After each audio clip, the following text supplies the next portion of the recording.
Mga ka-green feathers, next ko lang itong grapes ko na nakatanim sa maliit na container. Ayan.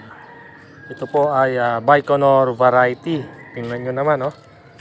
Daming bunga. Ayan.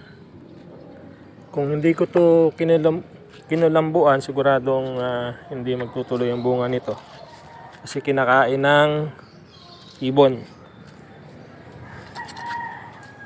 Ayan, oh.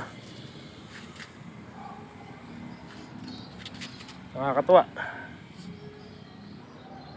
Although marami siyang bunch, pero maliliit lang siguro ang magiging nito, berries, kasi hindi niya kakayanin kapag ganito kadami. Ayan, oh.